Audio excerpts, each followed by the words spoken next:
Assalamualaikum warahmatullahi wabarakatuh. Nama saya Dona Ariska Prima, BP 1910842020. Di sini saya akan menjelaskan tentang 4 pengujian data statistik. Yang pertama yaitu uji beda korelasional, yang kedua uji normalitas, yang ketiga uji linearitas, dan yang keempat itu uji homogenitas lanjutan. Baik, yang pertama itu uji beda korelasional.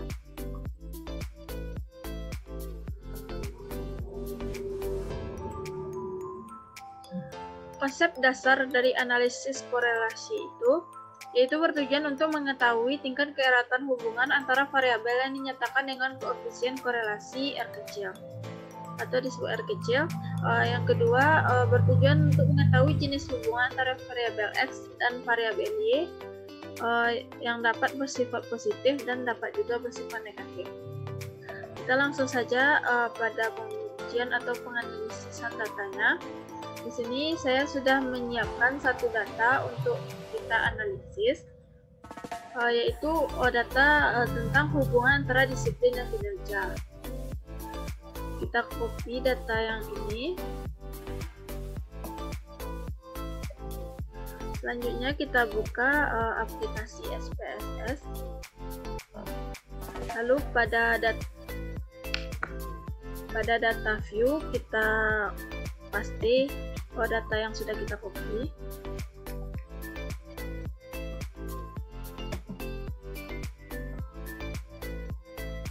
Setelah itu kita lakukan penelitian pada data ini pada variabel view. Pada var 01 kita jadikan X. Nah, var 02 kita jadikan Y.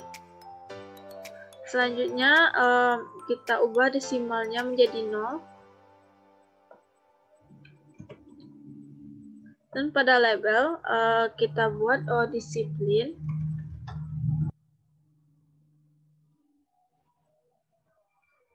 Kinerja. Kemudian kita kembali ke data view. Dan setelah data ini selesai diedit, kita melakukan analisis untuk uji beda korelasional. Kita klik analyze. Nah, selanjutnya kita pilih correlate dan bivariate.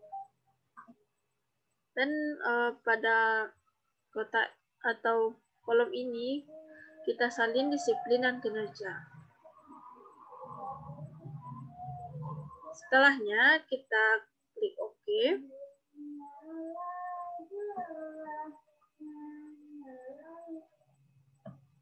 Dan kita dapatkan hasil dari analisis itu berupa tabel seperti ini, yaitu tabel correlation.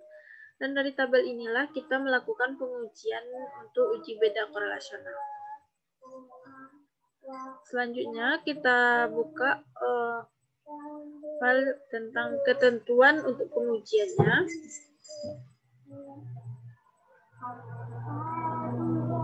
Di sini sudah ada ketentuan untuk uji beda korelasional. Jadi yang pertama itu adalah dasar pengambilan keputusan. Jika nilai signifikansinya kurang dari 0,05, maka berkorelasi. Sedangkan jika nilai signifikansi lebih dari 0,05, maka tidak berkorelasi. Kita lihat pada tabel ini, untuk nilai signifikansinya yaitu 0,017. Artinya, dibandingkan dengan 0,05, 0,017 ini kecil dari 0,05. Maka hasilnya itu di antara keduanya itu berkorelasi. Antara disiplin dengan kinerja. Di sini sudah ada penjabarannya untuk lebih lengkap. Bahwasanya dari hasil uji signifikansi ditemukan nilai signifikansi antara disiplin dengan kinerja adalah 0,017, kecil dari 0,05. Maka hubungan antar variabel disiplin atau independen dengan variabel kinerja dependen itu berkorelasi. Selanjutnya pada uji beda korelasional juga ada pengujian dengan R tabel. Jadi ketentuannya yang pertama, jika persen correlation lebih dari R tabel berarti mereka berhubungan. Dan yang kedua, jika persen correlation-nya kurang dari R tabel berarti tidak berhubungan. Jadi kita buka tabel R. Jadi di sini sudah ada tabel R. Dengan tabel R ini kita akan melihat berapakah nilai R di sini. Jadi jumlah dari data tadi ada sebesar 20 data yang merupakan N, kemudian dikurang 2 sama dengan 18. Kita lihat pada baris ke-18 kolomnya di sini, kemudian kita melihatnya pada 0,05 di sini. Pada 18 yaitu didapatkan R tabelnya itu 0,4438. Kembali ke sini, kita lihat R tabel pada kolom atau pada tabel tadi, percent correlation-nya di sini yaitunya 0,526. Sedangkan R tabelnya tadi adalah 0,4438. Dibandingkan dengan percent correlation, R tabel itu kecil dari percent correlation, sedangkan percent correlation itu besar dari R tabel. Berarti hasilnya itu maka uji dengan R tabelnya berhubungan di antara variabel disiplin dengan kinerja. Di sini sudah ada hasilnya, bahwasanya hasil uji nilai R hitung untuk hubungan disiplin atau X dan kinerja Y adalah sebesar 0,526% correlation, lebih besar dari R tabel dengan angka 0,4438, maka hubungan korelasi antara variabel disiplin independen dan kinerja dependen itu berhubungan. Selanjutnya untuk uji beda korelasi yang terakhir yaitunya pedoman derajat hubungan. Dengan ketentuan jika nilai percent correlation 0,00 sampai dengan 0,20, hasilnya yaitu tidak ada korelasi. Untuk nilai percent correlation 0,21 sampai dengan 0,40 berarti itu korelasi lemah. Sedangkan C nilai percent correlation-nya 0,41 sampai dengan 0,60 berarti korelasi sedang. Dan nilai percent correlation 0,61 sampai dengan 0,80 korelasi kuat. Dan yang terakhir, jika nilai percent correlation-nya 0,81 sampai dengan 1,00 berarti hasilnya itu adalah korelasi sempurna. Kita lihat nilai percent correlation-nya yaitu 0,526. Berarti itu berada pada rentang nilai percent correlation 0,41 sampai dengan 0,60. Maka hasil ujinya menunjukkan pedoman derajat hubungan antara disiplin dan kinerja memiliki hubungan korelasi sedang dengan hubungan positif. Alasan kenapa hubungannya positif dikarenakan dia berada pada korelasi sedang sampai dengan korelasi sempurna. Jika di korelasi lemah dan tidak ada korelasi, ini adalah hubungan negatif. Selanjutnya kita akan melakukan uji normalitas. Kita pahami dulu apa itu uji normalitas. Uji normalitas ini biasa disebut dengan uji normalitas Kolmogorov. Merupakan bagian dari uji asumsi publik.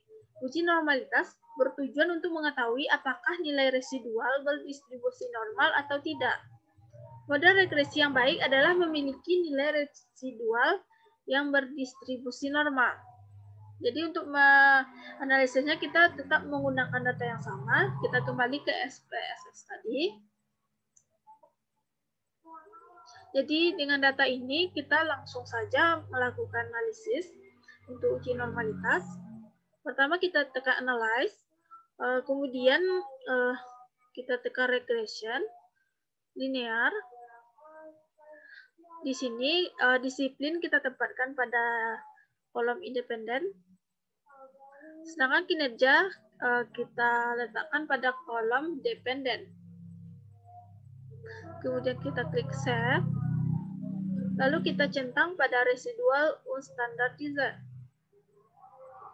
Kita continue, lalu kita tekan OK. Timbullah seperti ini, ada 3 tabel di sini, namun bukan di antara 3 tabel ini kita gunakan. Kita harus menganalisis lagi untuk menemukan uji normalitas. Kita kembali ke SPSS tadi. Jadi di sini sudah terdapat 1 kolom lagi hasil dari analisis regression tadi.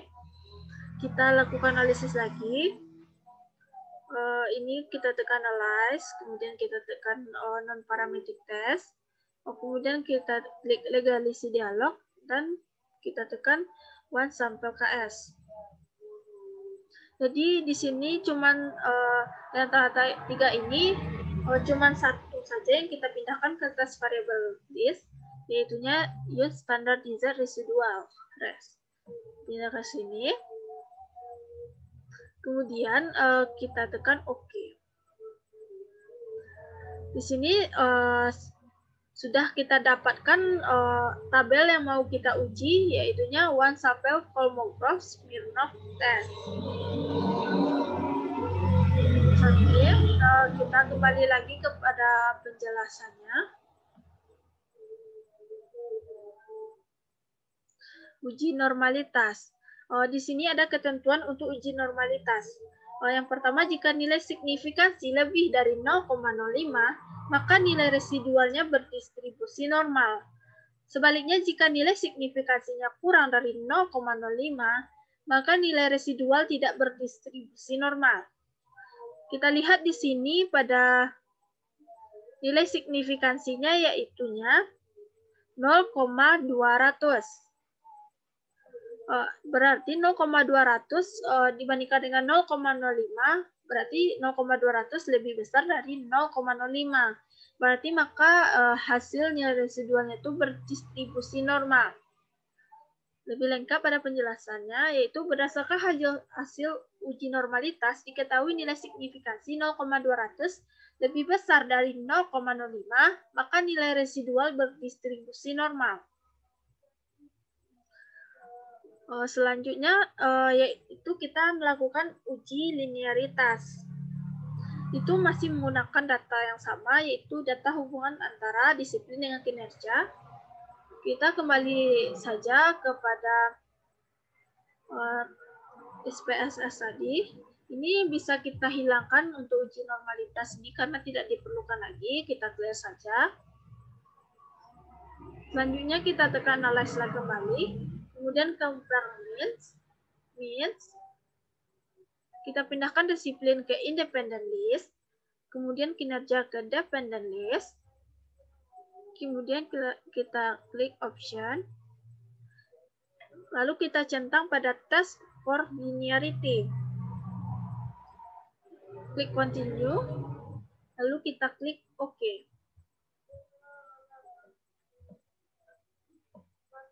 Dapatlah kita ANOVA tabel. Jadi yang tabel inilah yang akan kita ujikan.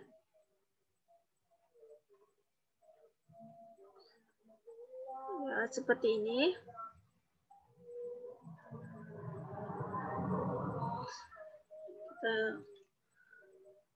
Jadi kita kembali ke sini.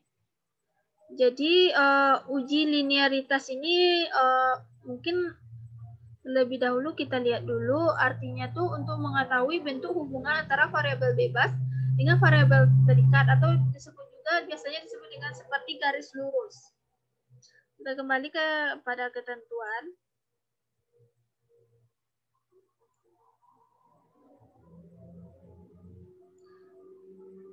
Di sini sudah ada keterangannya. Jadi ketentuannya yang pertama yaitu uji nilai signifikansi. Jika nilai deviation from linearity-nya lebih dari 0,05, maka terdapat hubungan yang linear antara variabel bebas independen dengan variabel terikat dependen. Sebaliknya, jika nilai significance deviation from linearity-nya kurang dari 0,05, maka tidak terdapat hubungan yang linear antara variabel bebas independen dengan variabel terikat dependen. Ya, kita lihat pada hasil tabel tadi menunjukkan ini deviation from linearity-nya sebesar 0,312 atau 0,312.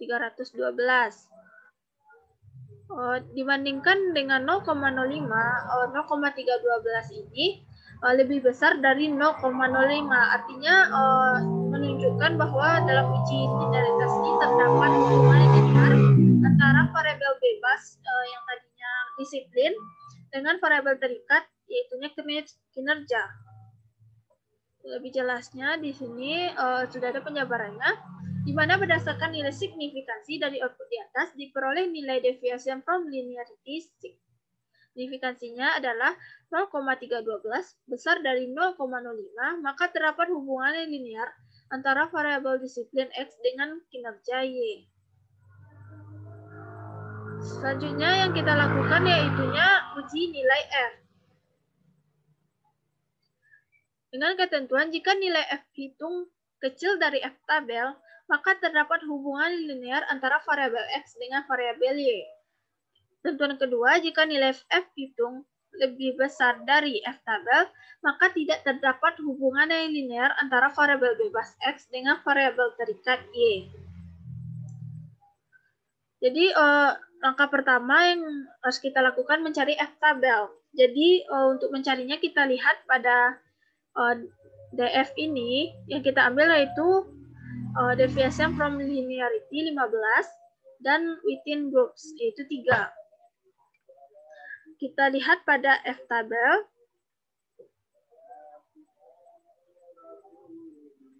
Di sini sudah terdapat F tabel. Jadi tadi deviation from linearity-nya yaitu sebesar 15, sedangkan within groups-nya sebesar 3.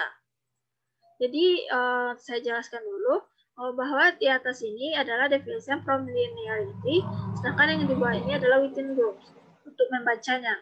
Jadi 15 dan 3. Ini dapatlah hasilnya 8,70. Kita kembali lagi ke penjelasan ke tabelnya. Jadi di sini terdapat F tabelnya 8,70, sedangkan nilai F hitungnya itu sebesar 2,000. Artinya dibandingkan dengan 8,70, 2,000 itu lebih kecil dari 8,70. Artinya itu merujuk pada A. Jika nilai F hitung kecil dari F tabel maka terdapat hubungan. Jadi pada penjabaran, berdasarkan nilai F dari output di atas, diperoleh nilai F hitung adalah 2,000 lebih kecil dari F tabel sebesar 8,70. Karena nilai F hitung lebih kecil daripada nilai F tabel, maka terdapat hubungan linear. Baiklah, untuk uji data selanjutnya yaitu uji homogenitas. Uji homogenitas adalah pengujian mengenai sama tidaknya variasi-variasi dua buah distribusi atau lebih. Uji homogenitas biasanya digunakan sebagai syarat dalam analisis independen sampel test dan ANOVA. Untuk uji homogenitas kita melakukannya dengan data yang berbeda. Di sini saya sudah menyiapkan datanya, yaitu data hasil belajar fisika kelas A dan kelas B. Dan juga ditambah dengan kode A. Kode untuk kelas A saya beri kode 1, sedangkan untuk kode kelas B saya beri kode 2. Selanjutnya kita buka halaman SPSS yang kosong. Lalu kita pindahkan kelas A.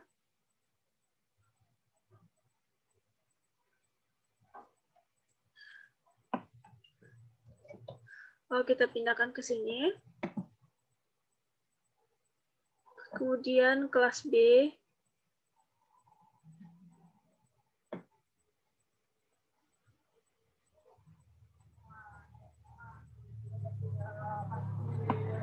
Kita copy juga.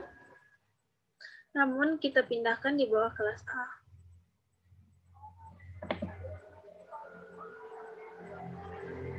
Begitu pula untuk kode kelasnya.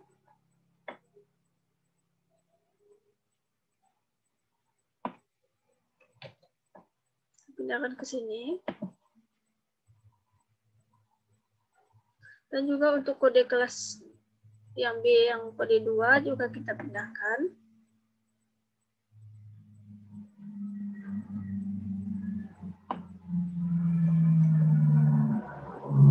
Sama di kelas A. Lalu kita pastikan. Kita cek dulu apakah semua data sudah dimasukkan. Maaf, ini salah kita dalam pastinya. Untuk kode 1 ya. Jadi kita ulang lagi untuk kode 1.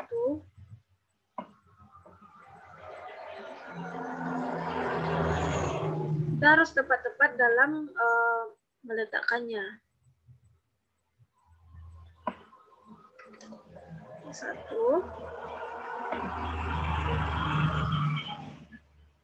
Dan juga untuk kode 2.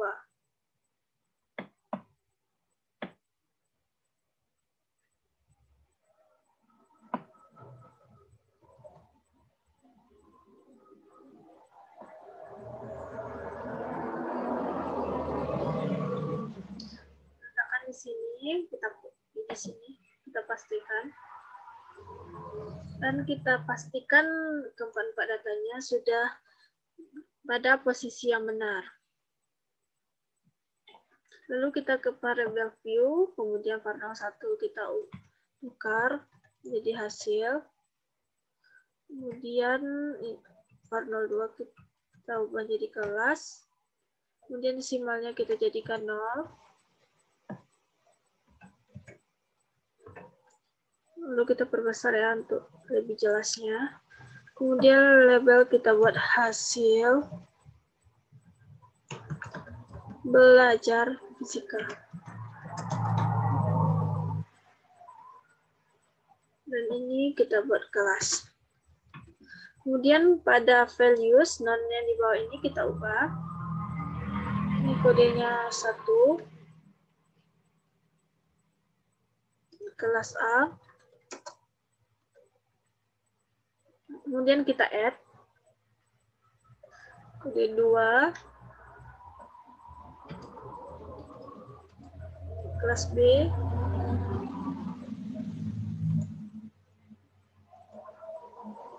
dan kita add juga. Oke, setelah kita edit semuanya seperti ini, kita kembali lagi ke data view. Dan data kita sudah berubah setelah kita edit dan tidak ada lagi koma-koma di belakangnya. Kemudian untuk homogenitas kita analisis dengan analyze, compare means, kemudian one way ANOVA. Kita letakkan hasil belajar fisika pada dependent list dan kelas pada faktor. Dan pada option kita centang pada homogeneity of variance test, kemudian continue, lalu klik OK. Dan dapatlah kita tabel untuk melakukan pengujian pada homogenitas. Kita kembali pada pembahasan.